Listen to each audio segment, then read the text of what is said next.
नमस्ते, आप देख रहे हैं हेलो नवलगढ़ और मैं आपके साथ में सृष्टि।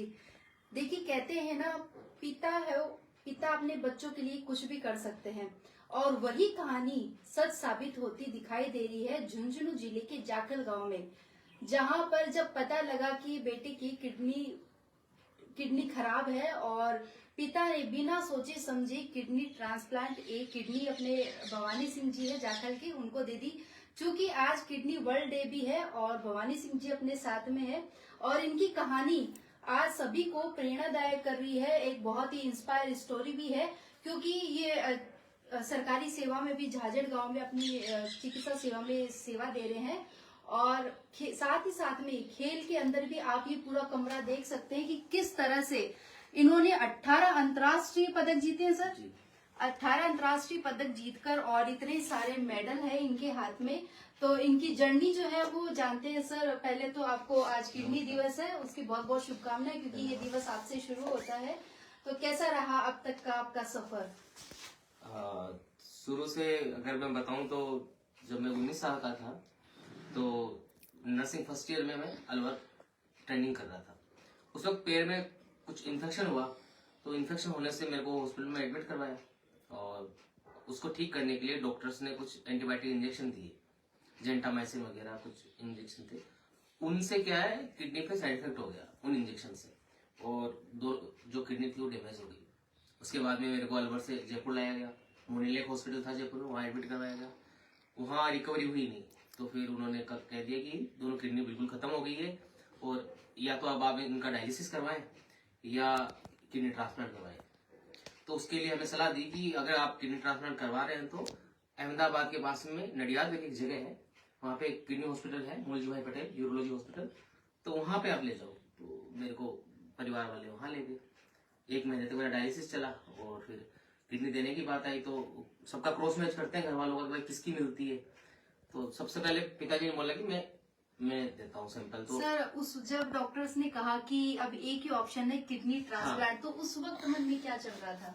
वो तो एक नई चीज थी, जैसे गांव में कभी सुना ही नहीं, गांव के आसपास ही नहीं सुना कि ऐसे किडनी खराब हो गई वो फिर जीवित है।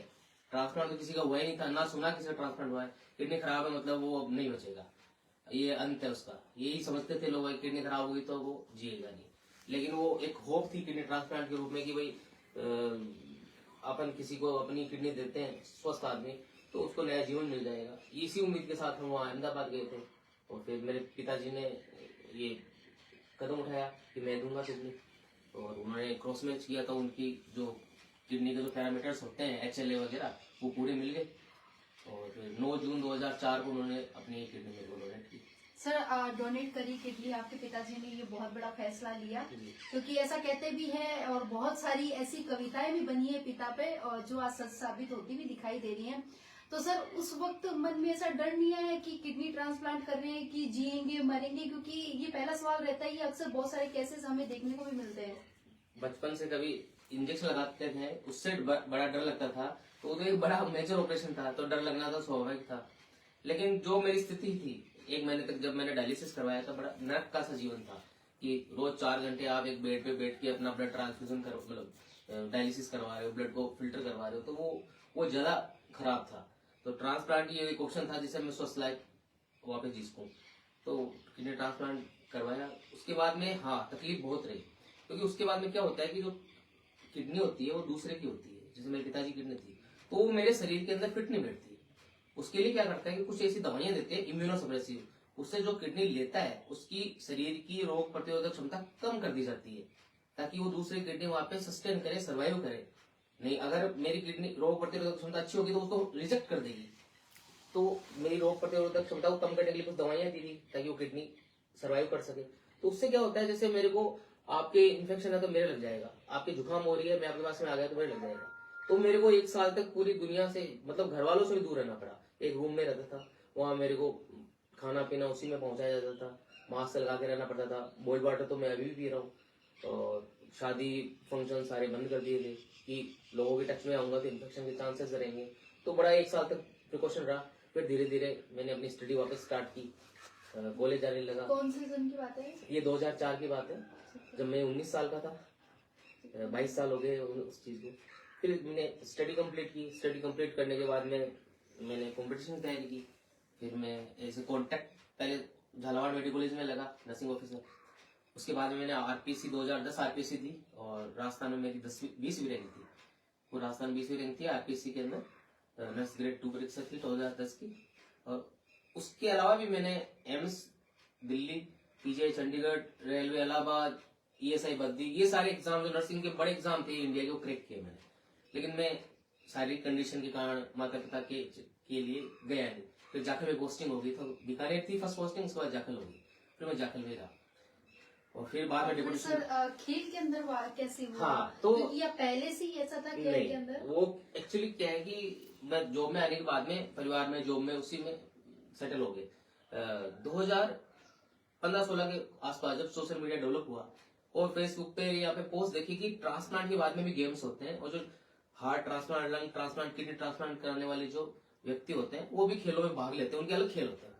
तब ये पता चला तो 2016 में पहली बार मैं मुंबई में नेशनल ट्रांसप्लांट गेम्स में गया, जो मुंबई में हर साल होते हैं नवंबर दिसंबर में। तो वहां पे पहली बार मैंने सिल्वर मेडल लिया। वो लिया तो मेरे को हौसला बढ़ा कि नहीं, अपन भी खेल सकते हैं। उसके बाद में मैं लगातार जितनी भी खेल प्रतियोगिता हुई इंडिया के अंदर, नेशनल गेम्स हुए, हर साल भाग लेता रहा। 2023 के अंदर ऑस्ट्रेलिया के अंदर जो वर्ल्ड ट्रांसप्लांट गेम्स होते हैं, हर 2 साल से होते हैं वर्ल्ड ट्रांसप्लांट गेम्स, उस साल ऑस्ट्रेलिया में पर्थ शहर में हो रहे थे।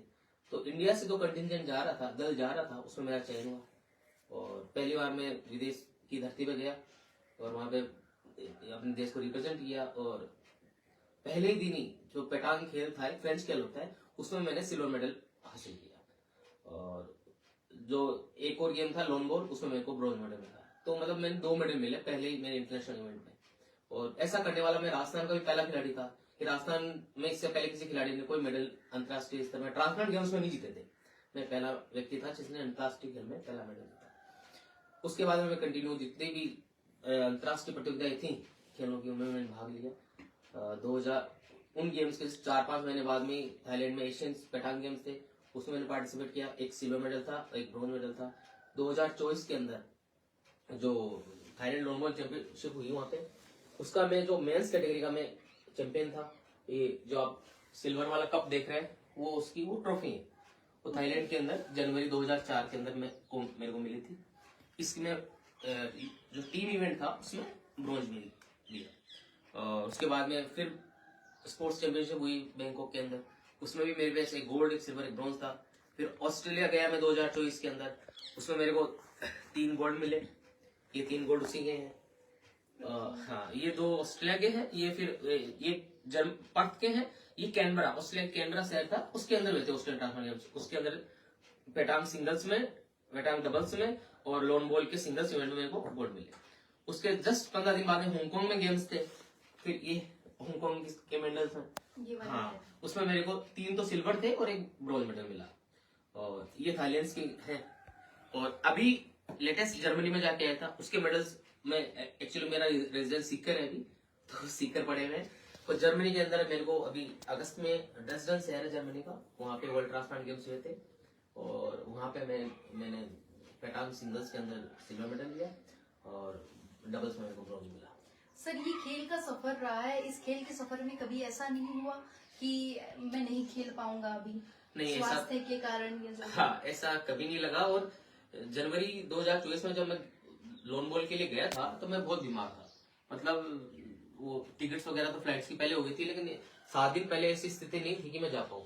लेकिन वो एक मोरल था और सेल्फ कॉन्फिडेंस था कि नहीं, कर लेगा। मेरे जो साथी थे, खिलाड़ी थे, उन्होंने काफी हौसला बढ़ाया। अमित था, हितेश थे, इन्होंने बोला नहीं चल, कोई दिक्कत नहीं, हम साथ हैं। तो मैं चला गया और लिटरली मैं ये चैंपियनशिप का उसका विनर था। उसका जब मैं जा ही नहीं रहा था, लेकिन मैंने हौसला करके चला गया। मैं देख लेंगे कि नहीं खेलेंगे तो जाते तो हैं, लेकिन वो फिर मैंने वहाँ पे अच्छा खेला और फिर उसका चैंपियन हुआ।